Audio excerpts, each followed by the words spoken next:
what's going to happen there. Please continue. Yes, we understand that he has been indicted, and also a arrest warrant has been issued by the judges in Dhaka. However, I'm not aware that an extradition request has been lodged. That would be the process that Mr. Chowdhury has to go through if that were the case. That process would take place, obviously, over a period of months. Yes. And there would be certain crucial factors that would be highly relevant during that process. One would be whether he is likely to get a fair trial. Right. And the second would be the issue of likelihood that he might be, if convicted, given a death sentence. These are the two issues that would be highly relevant. I have two quick questions based upon that then. One is, what is the treaty agreement between Britain and Bangladesh? And the second, a wider question, how fair is the judicial system in Bangladesh? But let's start with the first. Yeah. And if a request is made, then obviously the government of Bangladesh has to produce what is known as prima facie evidence against Mr. Chowdhury. And once that's satisfied, the matter would go before a judge who would then consider the two issues that I have already identified, whether he's likely to achieve a fair trial, and secondly, what would be the outcome in terms of if he's convicted, whether he's likely to receive a capital. Is it a fair system in Bangladesh? The evidence that we have seen so far, the answer has to be no. And I'm not, in fact, here addressing the judicial system in Bangladesh, but the actual war crime tribunal system. Because that, in fact, is a different concept altogether. And I'd like to bring Hamza Indeed, in on sure. this one, actually. First of all, I'll ask you exactly the same question. Is the judicial system in Bangladesh fair, in your view? Every time you have a new election, the entire apparatus changes, including, the airport name changes. So it's highly politicised, highly partisan. The independence of the judiciary is a key aspect of democracy that we should be defending. It doesn't seem to be that way. The executive and legislature seem to just blur into one. Okay, and your experience has been around extradition cases, yeah.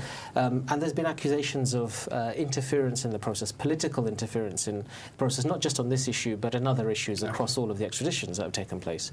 And for yourself, Hamza, have you seen this take place in other scenarios where there's been political interference when it comes to extradition? Obviously, it's very close to my heart because my brother was very brutally extradited to a pre-trial solitary confinement in a US Supermax prison, whilst being a very vulnerable person. Mm-hmm. I'm also concerned about some of the conditions of detention within Bangladeshi prisons. We've seen the journalist Mahmoud Rahman being abused and tortured within, as documented by Amnesty International, within Bangladesh detention. And there's also concerns for some of the conditions of pre-trial detention of some of the Jamaati leaders, regardless of one's political affiliation, regardless whether you're BNP or Awami, we should stand by these things like the universal right to a fair trial and an absolute no on torture and pre-trial detention, some of which can amount to torture-like conditions. Nazrul, there is an accusation, as I was saying to Hamza, that there's political interference. Are there signs of political interference in this process? There are signs of political interference. For example, the government ministers, including the Prime Minister herself, refers to those that have been accused of war crimes as war criminals. And that is repeatedly stated, and that is something that is bound to influence those that are responsible for trying them. And it has become a real issue as far as those trials are concerned, that the population have been in fact conditioned to accept that they are criminals, war criminals, even though most of them have not been tried yet. Most of them have not been convicted yet. Some of them are going through the process. And that is deeply worrying. We're running out of time, so I do have to move us to the question of what can we do now? What's the way forward? And especially, what can we do in this country? Earlier in the show, we saw a report, Azam Tamim was talking about the international community. Hamja, I'll give it to you first of all. What is the way forward and what can we do here? I think there's a lot of misinformation printed by powerful global news agencies, including sometimes, some other international news channels, and we should make it our responsibility to correct things where they get things wrong. And also always double check information when you're getting it, because information is so politicised as well. Superb. Thank you so much. And Nasrul, what do you think the way forward is? Well, the way forward is this. I don't think Bangladeshis in this country would disagree with the concept of the tribunal. However, they would want to see a fair trial. They want to see a fair process, and they need to bring that home to the Bangladesh government and the judiciary, that it is not acceptable that you simply reiterate repeatedly that you are holding these trials following international standards, whereas the evidence clearly indicates to the contrary. Okay. Judge Nasrul Khasru, thank you so much. And Hamja Ahsan, thank you so much for joining us. To continue the discussion, do join us on Twitter using the hashtag Bangladesh in Crisis. And if you've missed any of the programmes, catch up on YouTube at YouTube/Islam Channel TV. But before we leave you, here's Yasmin Khatoon with a news update. Assalamu alaikum wa rahmatullah.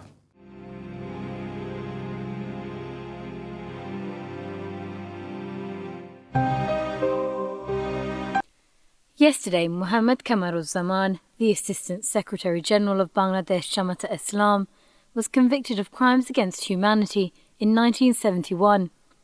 He becomes the third leader of the party to be convicted and has been sentenced to death. The verdict for Ghulam Azam, the former Amir of the party, is expected shortly. Within the next few weeks. It is slightly disturbing that a case with so much evidence which has been put forward by the prosecution would only take a matter of weeks to draft a judgment when this is such an important case. But the history of this tribunal is that this judgment has probably been written a long time ago. In other news, a woman has been rescued from the rubble of the garment factory building in Bangladesh, which collapsed 17 days ago. Police and military officials have said the collapse resulted in the killing of more than 1,000 people. Emergency service workers pulled out seamstress Reshma Begum from piles of debris. আমি যখন rod কাটতেছিলাম তখন একটা অ্যালুমিনিয়ামের একটা rod দিয়ে নাড়াচাড়া দিচ্ছিল তখন আমি ভালো করে লক্ষ্য করে দেখলাম তখন একটা শব্দ আসতেছিল একটা মেয়ে বলতেছিল মানে একজন বলতেছিল আমাকে বাঁচাও বাঁচাও তখন আমি আবার সেনাবাহিনী ফায়ার ব্রিগেডিয়ার এনাদেরকে ডেকে বললাম দেখেন তো এখানে জীবিত মানুষ আছে নাকি কথা শোনা যাচ্ছে আর এই যে রড একটা লড়তেছে তখন ওনারা এসে দেখলো যে আসলেই সত্য তখন তারা দ্রুত সাথে সাথে তারা কাজ শুরু করে দিল কাজ শুরু করে দিয়ে তাকে দ্রুত উদ্ধার করে নিয়ে মেডিকেলে এমার্জেন্সিভাবে নিয়ে গেল Earlier in the week, at least 8 people were killed in a factory fire at a knitwear plant in Dhaka. The fire broke out on Wednesday night at the factory belonging to Tung Hai Sweater Limited. Following on from last Sunday's march and the clashes which took place early on Monday morning, opposition party the BNP released a statement accusing the government of committing a mass atrocity and have followed the discourse claiming the killing of more than 2,000 people. In response, the government has asked for the names of those who have been killed and asked its opposition for as to where the bodies for such vast numbers would have gone. International human rights organisations have asked for an independent review. Yasmin Khatoon, reporting for Islam Channel, Bangladesh in Crisis.